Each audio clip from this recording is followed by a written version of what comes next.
ഇതാണ് ജോർദാനിലെ പ്രസിദ്ധമായ Roman theatre. Macedonian അധിനിവേശ കാലത്താണ് ജറാഷ് നഗരം പ്രാധാന്യത്തിലേക്ക് വരുന്നത്. പിന്നീട് റോമൻ ഭരണത്തിൻ കീഴിൽ അത് വളരെ സുവർണ കാലഘട്ടം പിന്നിട്ടു. AD 2-ാം നൂറ്റാണ്ടിലാണ് ഈ റോമൻ തിയേറ്റർ നിർമ്മിക്കപ്പെട്ടത്. എന്നാൽ റോമൻ സാമ്രാജ്യത്തിന്റെ പതനത്തോടെയും പിന്നീട് പേർഷ്യൻ ഭരണവും ഭൂകമ്പങ്ങളും കാരണം നഗരത്തിന് കാര്യമായ കേടുപാടുകൾ സംഭവിച്ചു. എങ്കിലും ഈ തിയേറ്ററിന്റെ ഭൂരിഭാഗം ഭാഗങ്ങളും ഇപ്പോഴും നല്ല നിലയിൽ സംരക്ഷിക്കപ്പെടുന്നുണ്ട്. ഏകദേശം 6000 പേർക്ക് ഇരിക്കാനുള്ള സൗകര്യം അവിടെയുണ്ട്.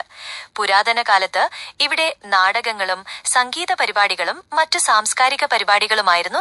ഗ്രീക്ക് റോമൻ ശൈലിയിലുള്ള നാടകങ്ങൾ, ഡ്രാമാസ് ആണ് ഇവിടെ പ്രധാനമായും അരങ്ങേറിയിരുന്നത്. ഇതിനോടൊപ്പം വീണയ്ക്ക് സമാനമായ ലയർ, പുല്ലാങ്കുഴലുകൾ തുടങ്ങിയ ഉപകരണങ്ങൾ ഉപയോഗിച്ചുള്ള സംഗീത കച്ചേരികളും നടന്നിരുന്നു. 2. മതപരമായ ചടങ്ങുകൾ, റിലിജിയസ് റിച്വൽസ്.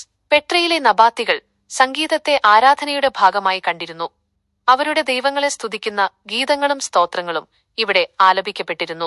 ഉത്സവവേളകളിൽ ബലികർമ്മങ്ങളോടനുബന്ധിച്ച് വലിയ രീതിയിലുള്ള സംഗീത ആലാപനങ്ങൾ നടക്കാറുണ്ടായിരുന്നു. 3. കവിതാ ആലാപനം, പോയിട്രി റെസിറ്റേഷൻ. അറബ് സംസ്കാരത്തിന്റെ വേരുകളുള്ള നബാത്തികൾക്ക് കവിത വളരെ പ്രധാനപ്പെട്ട ഒന്നായിരുന്നു. വാദ്യോപകരണങ്ങളുടെ അകമ്പടിയോടെയുള്ള കവിതാ ആലാപനങ്ങൾ ഈ തിയേറ്ററിൽ പതിവായിരുന്നു.